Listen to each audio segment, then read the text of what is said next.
Assalamualaikum warahmatullahi wabarakatuh. Perkenalkan, nama saya Fitri Permatahati dengan NPM 181310045, kelas 5 Keuangan dan Perbankan. Di sini saya akan memaparkan sedikit mengenai fungsi dan unsur-unsur penelitian. Penelitian adalah proses pencarian sebuah kebenaran tentang suatu fenomena permasalahan yang dilakukan secara sistematis, terstruktur, dan harus dapat dipertanggungjawabkan. Yang pertama yaitu fungsi penelitian. Fungsi penelitian adalah mencarikan penjelasan dan jawaban terhadap permasalahan serta memberikan alternatif bagi kemungkinan yang dapat digunakan untuk pemecahan masalah. Pemecahan masalah dan jawaban terhadap permasalahan itu dapat bersifat abstrak dan umum sebagaimana hanya dalam penelitian dasar atau basic research, dan dapat spesifik seperti biasanya ditemui pada penelitian terapan atau applied research. Beberapa fungsi penelitian, yang pertama yaitu mendeskripsikan, memberikan data dan informasi. Yang kedua yaitu menerangkan data atau kondisi atau latar belakang terjadinya suatu peristiwa atau fenomena. Yang ketiga yaitu menyusun teori. Yang keempat meramalkan, mengestimasi, dan memproyeksi. Dan terakhir yaitu mengendalikan peristiwa maupun gejala-gejala yang terjadi. Yang pertama yaitu mendeskripsikan, memberikan data atau informasi. Penelitian dengan tugas mendeskripsi gejala dan peristiwa yang terjadi maupun gejala-gejala yang terjadi di sekitar kita perlu mendapat perhatian dan penanggulangan. Bagaikan sebuah berita, laporan penelitian akan memaparkan secara detail sebuah permasalahan yang membutuhkan adanya solusi penyelesaian. Karena fenomena permasalahan atau peristiwa yang terjadi itu memerlukan perhatian untuk dilaporkan ke publik agar masyarakat tidak hanya bertanya-tanya, namun mereka juga tahu dan paham juga apa yang harus mereka lakukan. Yang kedua yaitu menerangkan kondisi atau latar belakang terjadinya suatu peristiwa atau fenomena. Penelitian dengan tugas menerangkan beberapa dengan penelitian yang berbeda dengan penelitian yang menekankan pengungkapan peristiwa apa adanya, karena penelitian dengan tugas menerangkan peristiwa jauh lebih kompleks dan luas. Jadi fungsi ini lebih menitik tekankan pada mengungkap pengungkapan peristiwa yang sudah terjadi apa adanya. Tidak hanya menyatakan apa yang terjadi, tapi lebih dari itu, menerangkan peristiwa tersebut lebih luas, meliputi penyebabnya, apa dampaknya, siapa yang terlibat, dan lain sebagainya. Dengan begitu, akan tampak hubungan suatu peristiwa dengan hal-hal lainnya. Yang ketiga yaitu menyusun teori. Penyusunan teori baru memakan waktu dengan cukup panjang karena akan menyangkut pembakuan dalam berbagai instrumen, prosedur maupun populasi dan sampel. Yang keempat yaitu meramalkan, mengestimasi, dan memproyeksi. Suatu peristiwa yang mungkin terjadi berdasarkan data-data yang telah diketahui dan dikumpulkan. Informasi yang didapat akan sangat berarti dalam memperkirakan kemungkinan yang akan terjadi untuk melalui masa berikutnya. Melalui penelitian dikumpulkan data untuk meramalkan beberapa kejadian atau situasi masa yang akan datang. Jadi suatu hal yang terjadi kemungkinan memiliki data yang telah diketahui atau informasi penting yang bisa didapat. Kedua hal tersebut akan sangat berguna untuk memperkirakan kemungkinan yang akan terjadi. Yang terakhir yaitu mengendalikan peristiwa maupun gejala-gejala yang terjadi. Melalui penelitian juga dapat dikendalikan peristiwa maupun gejala-gejala. Merancang sedemikian rupa suatu bentuk penelitian untuk mengendalikan peristiwa itu. Jadi, fungsi ini sebenarnya turunan dari fungsi sebelumnya, di mana kita dapat mengendalikan suatu peristiwa, baik itu yang sudah terjadi ataupun belum, setelah kita tahu dan telah kita prediksi, sehingga tindakan yang dihasilkan akan lebih efektif dan efisien. Melalui perencanaan yang sedemikian rupa, didasarkan hasil prediksi dan pengetahuan atas suatu fenomena, akan dapat memberikan rangkaian solusi tindakan yang dapat memecahkan masalah atau mempengaruhi variabel-variabel yang memiliki keterkaitan dengan peristiwa tersebut. Selanjutnya yaitu unsur-unsur penelitian. Untuk dapat melakukan penelitian dengan baik, peneliti perlu memiliki pengetahuan tentang berbagai unsur penelitian. Unsur-unsur yang menjadi dasar penelitian ilmiah ini adalah konsep, proposisi, teori, variabel, hipotesa, dan definisi operasional.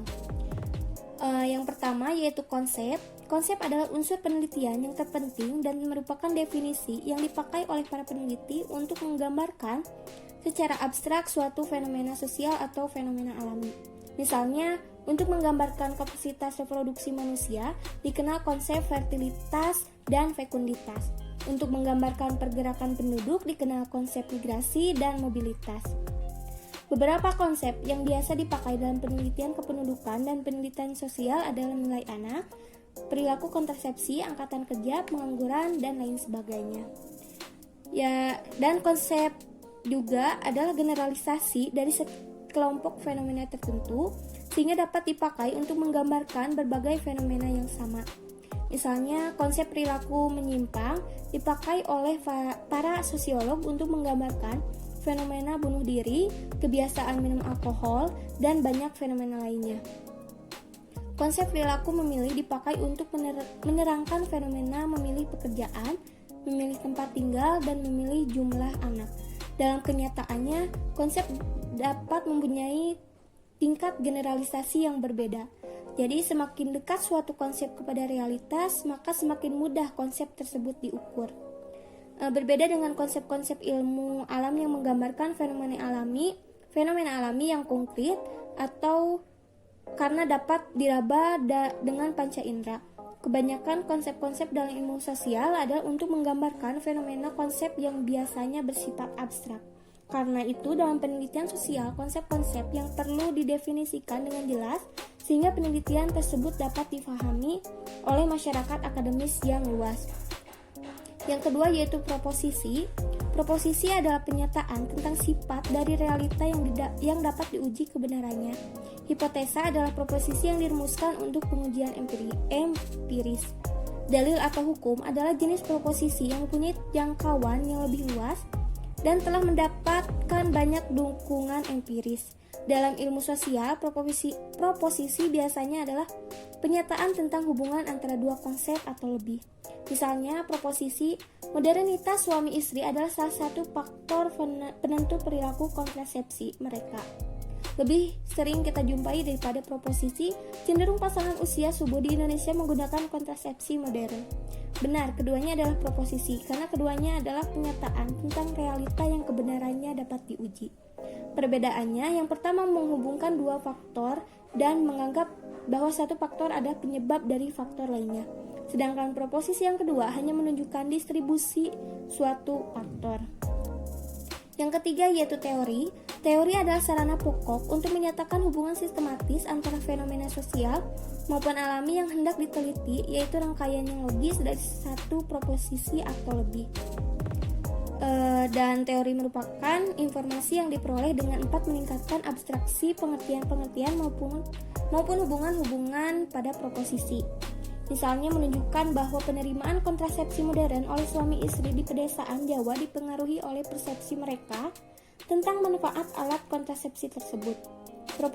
Proposisi ini dapat ditingkatkan menjadi teori satu dengan merubah tingkat abstraksi proposisi tersebut menjadi penerimaan suatu inovasi sosial dipengaruhi oleh sikap terhadap inovasi tersebut. Dalam contoh ini, kontrasepsi modern dijadikan lebih abstrak dengan mengubah konsep tersebut menjadi inovasi sosial, dan persepsi tentang nilai anak dijadikan menjadi persepsi tentang inovasi tersebut. Yang keempat yaitu variabel. Variabel yaitu konsep yang mempunyai variasi nilai. Jadi konsep badan bukan variabel, karena badan tidak mengandung pengertian adanya nilai yang bervariasi. Sedangkan berat badan adalah variabel karena memiliki nilai yang berbeda. Seks adalah variabel karena mempunyai nilai yaitu laki-laki dan wanita. Konsep yang tidak mengandung pengertian nilai yang beragam biasanya dapat diubah menjadi variabel dengan memusatkan pada aspek tertentu dari konsep tersebut. Jadi konsep perilaku kontrasepsi dapat diubah menjadi variabel dengan merubahnya menjadi penggunaan kontrasepsi. Yang kelima yaitu hipotesa. Hipotesa adalah kesimpulan sementara atau proposisi tentatif tentang hubungan antara dua variabel atau lebih. Hipotesa yang baik harus memenuhi dua kriteria, yaitu yang pertama, hipotesa harus menggambarkan hubungan antara variabel-variabel. Yang kedua yaitu hipotesa harus memberikan petunjuk bagaimana pengujian hubungan tersebut. Ini berarti variabel-variabel yang dicantumkan dalam hipotesa harus dapat diukur dan arah hubungan antara variabel-variabel tersebut harus jelas. Yang terakhir yaitu definisi operasional. Salah satu unsur yang membantu komunikasi antar penelitian adalah definisi operasional, yaitu merupakan petunjuk tentang bagaimana suatu variabel diukur. Dengan membaca definisi operasional dalam suatu penelitian, seorang peneliti akan mengetahui pengukuran suatu variabel sehingga peneliti dapat mengetahui baik buruknya pengukuran tersebut. Misalnya definisi garis kemiskinan, dalam penelitian ini dipakai ukuran garis kemiskinan yang dikembangkan oleh Sajogyo dari IPB, yang tergolong miskin adalah mereka yang mempunyai tingkat pengeluaran senilai kurang dari 320 kg beras per kapita per tahun dan kurang dari 480 kg per kapita per tahun. Sekian pemaparan dari saya. Mohon maaf apabila ada kesalahan dalam pengucapan. Terima kasih. Wassalamualaikum warahmatullahi wabarakatuh.